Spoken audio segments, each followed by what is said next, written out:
ابھی میں تیسری چوتھی میں تھا تو میرا خط بہت گندا تھا، تو میرے والد نے کہا یار تم تو بہت گندا خط لکھتے ہو، خوش خطی سیکھا کرو۔ میں نے کہا جی کیسے سیکھوں؟ انہوں نے ایک استاد کو تلاش کیا، بہت قابل احترام، میرے لیے تو بہت بڑی ہستی ہیں،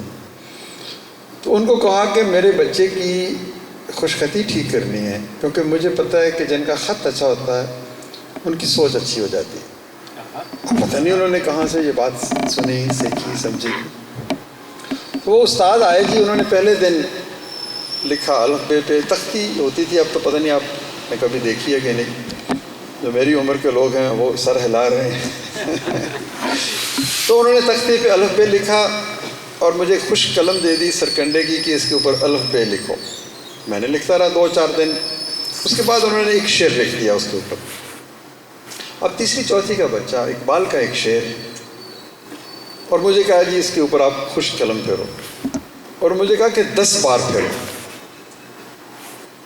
جی ٹھیک ہے، میری خوش خطی ٹھیک ہونے لگ پڑی، لیکن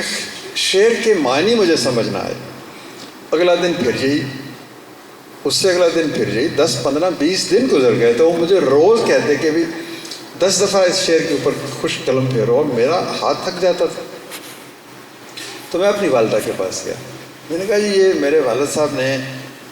کیسے استاد ڈھونڈے ہیں کہ ایک خوش قلم مجھے ہاتھ میں تھما کے کہتے ہیں کہ اس تختی پہ اس شعر پہ لکھو، نہ مجھے شعر کے معنی آتے ہیں،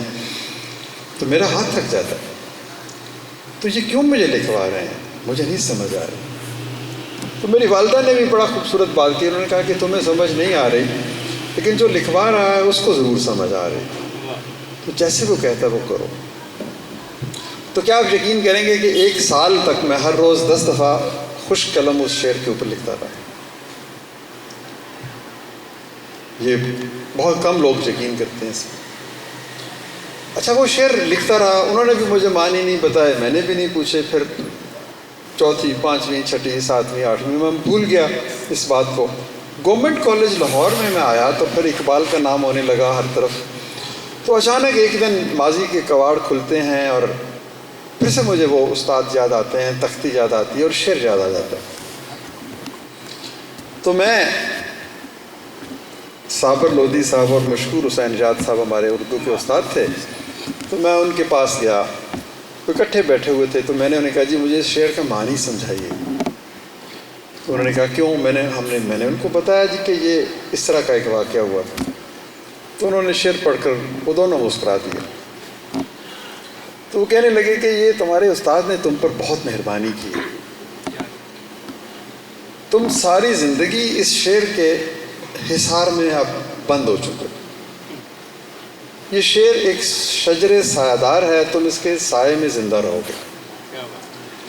اور یہ شعر تمہارے مزاج اور کردار اور سیرت کا حصہ بن چکا ہے۔ تم نے اتنی دفعہ اسے لکھا ہے کہ تمہاری خون کی ایک ایک بوند میں اس شعر کا اثر اور تاثیر ہے، اور اس شعر سے تم کبھی بھی دور نہیں ہو سکتے، یہ تمہاری حفاظت کرے گا اور تمہاری سوچ اور فکر متعین کرے گا۔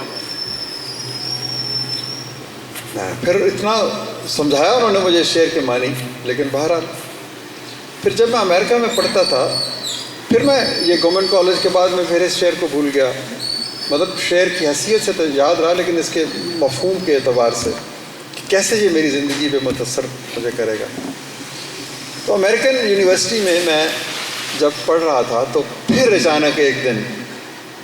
ایک پاس گشت سی ہوئی اور میرے کانوں میں یہ شعر گونجنے لگا، جب میں امریکن ہسٹری پڑھ رہا تھا، کیونکہ امریکن ہسٹری جب میں نے پڑھی تو میں لوگوں سے کچھ متاثر ہوا، مغلوب نہیں ہوا، متاثر ہوا کہ ہاؤ گریٹ دے ور، ان کی سوچ، ان کی فکر، ان کا احساس، ان کی درد بندی، ان کی ایثار، ان کی قربانیاں، تو ایسا ہی بننا چاہیے، میرے وطن کو بھی ایسا بننا چاہیے، مجھے بھی ایسا ہی بننا چاہیے۔ تو یہ چیزیں جب میں سوچ رہا تھا تو پھر مجھے یہ شعر یاد آیا، تو اب میں آپ کو وہ سنا دیتا ہوں وہ شعر بھی۔ وہ شعر ہے کہ خیرہ نہ کر سکا مجھے جلوہ دانش فرنگ، سرما ہے میری آنکھ کا خاک مدینہ و نجف، یعنی اہل فرنگ کی دانش جو ہے وہ مجھے مغلوب نہیں کر سکتی، میری آنکھیں چندھا نہیں سکتی، وہ مجھے سکھا سکتی ہے، وہ مجھے انسپائر کر سکتی ہے، وہ مجھے ایک نئی آہنگ پہ لے جا سکتی ہے، ایک نئی ڈائمینشن، لیکن وہ مجھے خیرہ نہیں کر سکتی، خیرہ نہ کر سکا مجھے جلوہ دانش فرنگ۔ کیوں؟ اس لیے دوسرے مصرے میں اس کا جواب ہے کیوں کہ سرما ہے میری آنکھ کا خاک مدینہ و نجف، یعنی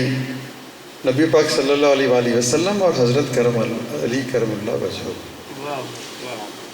کہ خاک مدینہ اور خاک نجف وہ میری آنکھوں کو بینائی دیتے ہیں، وہ مجھے بصیرت دیتے ہیں، وہ مجھے صحیح راستہ دکھاتے ہیں، وہ مجھے بھٹکنے نہیں دیتے، وہ میں گرتا ہوں تو میرا ہاتھ تھام لیتے ہیں۔ تو علی اس نبی پاک صلی اللہ علیہ وسلم کے بارے میں کہتے ہیں نا کہ وہ علم کا دروازہ اور علی علم کا شہر اور علی کرم اللہ وجہ دروازہ تھا۔ تو خاک مدینہ اور خاک نجف جو ہے یہ اگر آپ کی بینائی کا باعث ہے تو پھر آپ کو